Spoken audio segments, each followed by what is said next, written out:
Sanctification. By J. W. Byers.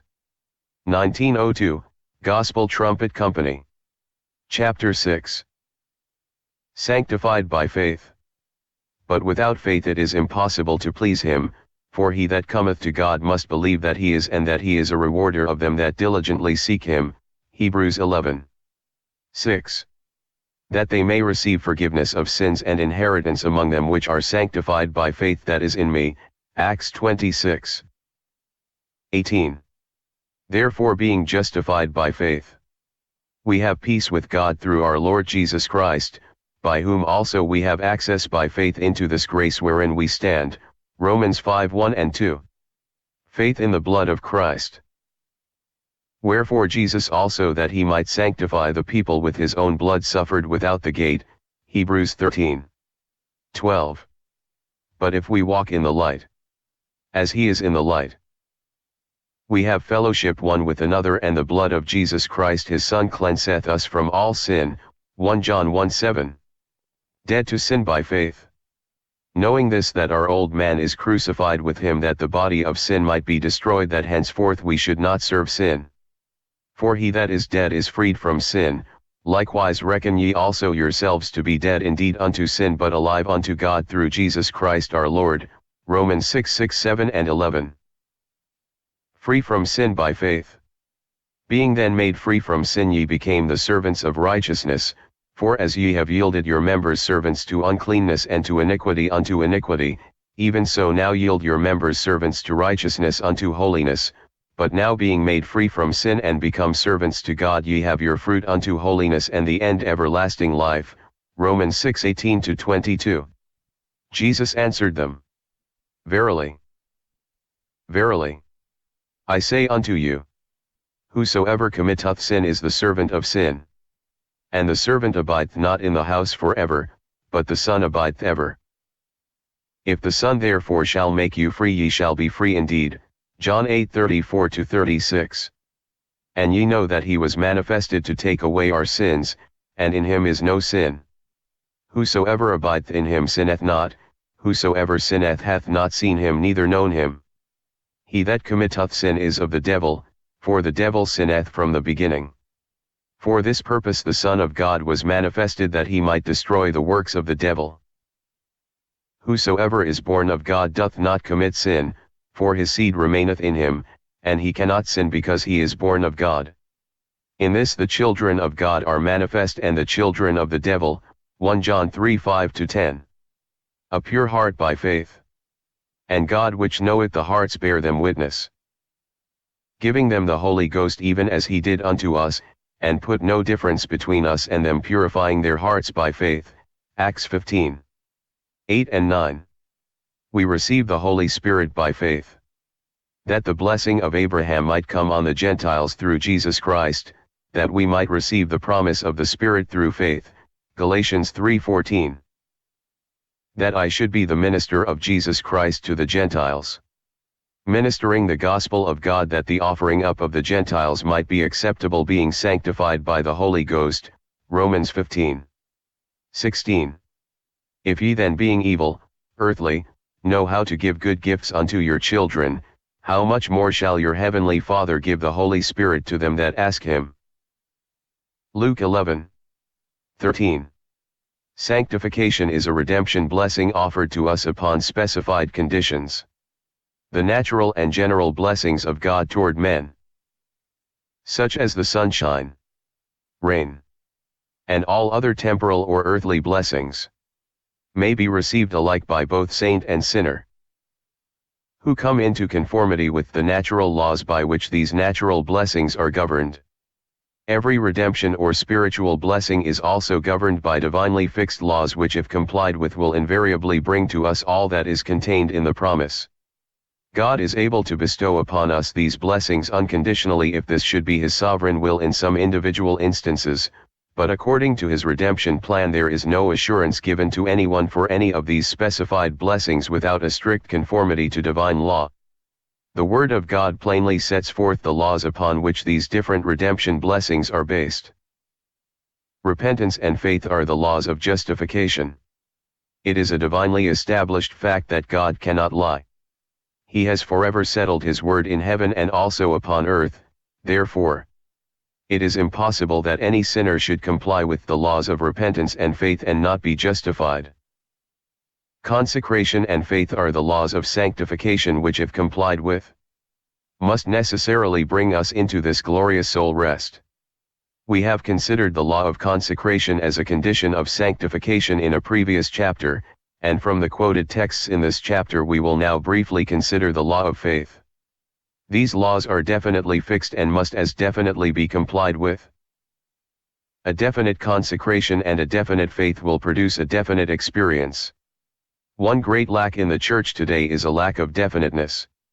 The doctrine of sanctification must be more definitely taught by God's anointed ministry, who have themselves definitely met the conditions, both to obtain and retain this definite experience. When it is definitely taught, it will consequently be definitely sought and obtained. In the Apostles' Commission we distinctly see that we are sanctified by faith, Acts 26:18. We also see that Jesus suffered on the cross that he might sanctify us with his own blood. This points us to the fact that we must have faith in his blood. This grace is purchased for us and now it is for us to receive it. We also see that he has made provision in this same purchase that we may be kept sanctified. This is upon the simple condition of walking in the light as he is in the light. The result of which is, his blood cleanseth us from all sin. These precious truths will do us no good if we do not believe them. No heart can ever receive the benefits of this inestimable purchase without faith. Faith is the hand that reaches out and takes it. Jesus can do no more than he has done to bring it to us. He holds it out to us all perfect and complete, and as we meet the conditions of consecration and faith it becomes ours. The Apostle teaches us in Romans 6:11 to reckon ourselves dead indeed unto sin. This can be done only by faith. The reckoning of faith is a very simple process, it is just believing God. Abraham believed God. Simply reckoned that what God said was true, and then God counted something to Abraham. He counted it to him for righteousness. This is the divine law of faith. When we believe it is so because God says it, then God makes it so because we believe it. This law applies to all the graces of the gospel alike. It is a sad fact that some professing Christians do not believe we can be sanctified in this life. Now, it is utterly impossible for such people to get it. They do not believe. The blood of Christ cannot sanctify them in this condition. It is not for them at all. It is only for them that believe, and of course no one can believe for it in the scriptural sense without having met the condition of scriptural consecration. Then the scriptural reckoning will bring the scriptural and satisfactory result. Let us illustrate with a simple mathematical reckoning.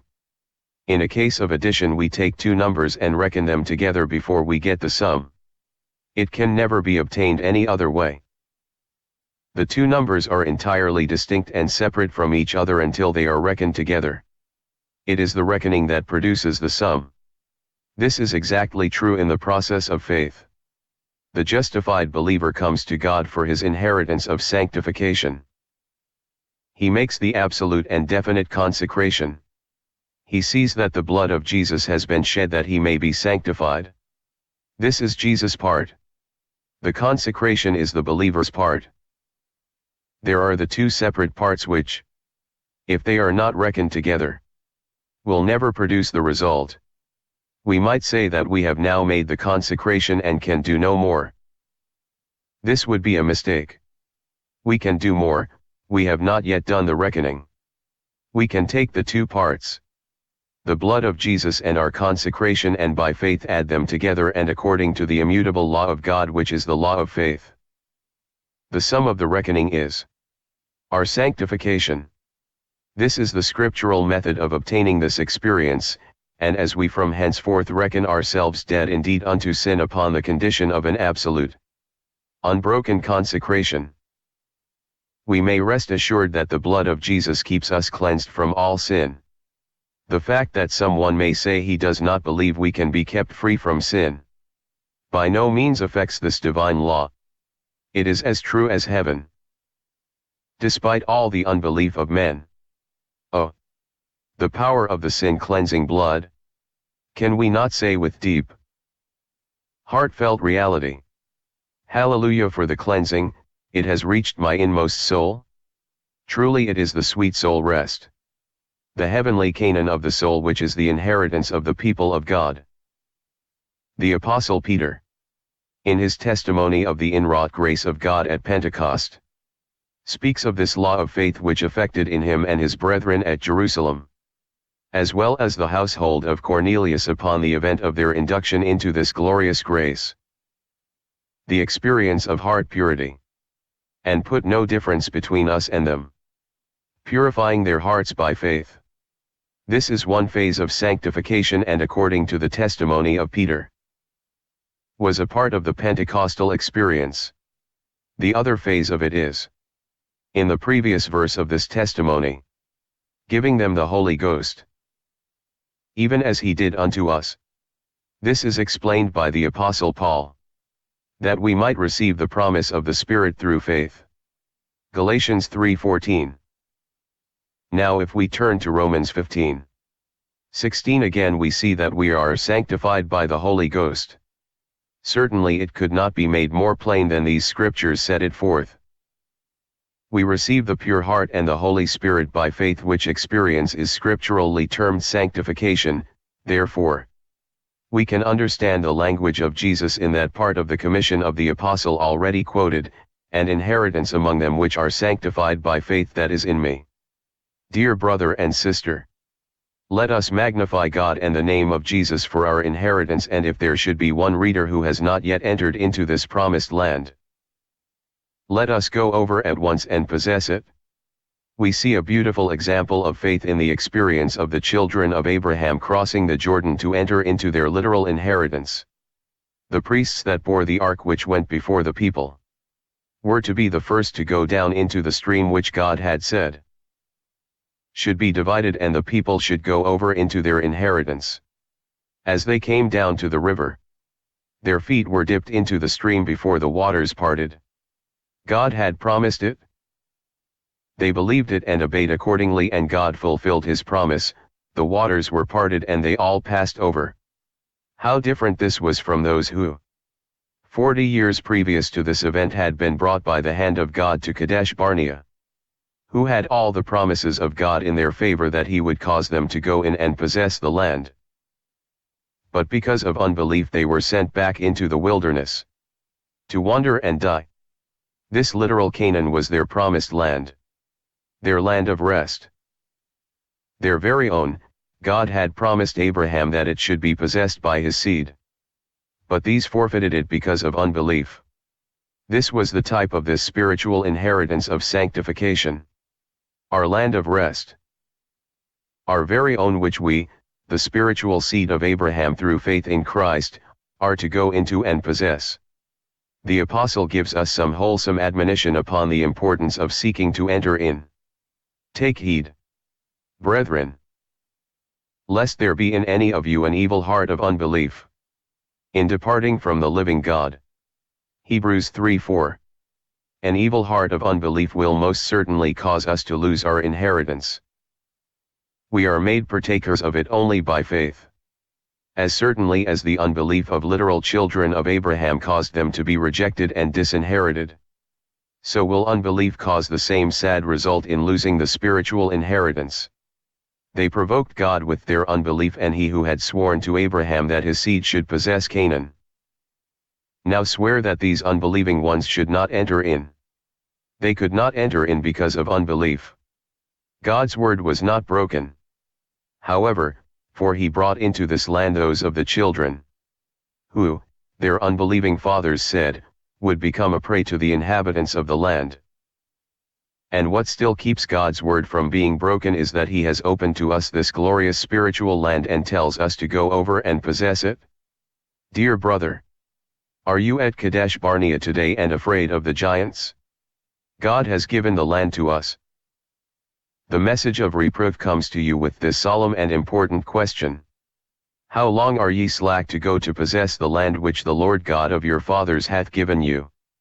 This gospel of sanctification is preached to us today as the gospel of literal Canaan was preached to those descendants of Abraham in that day.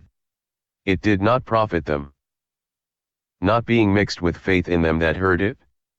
The apostle says, "We which have believed do enter into rest, but more must enter in." God's promise to Abraham must yet be more completely fulfilled. The question is simply left with us. Will we enter in or will we not? If we will not, then the inheritance will be given to others and we will lose the blessed soul rest that is provided in this redemption for the people of God. In his exhortation to us, the apostle says, "Let us labor therefore to enter into that rest, lest any man fall after the same example of unbelief." Oh, this blessed holy rest, on my Jesus-loving breast. Oh, the sweetness and completeness of perfected holiness.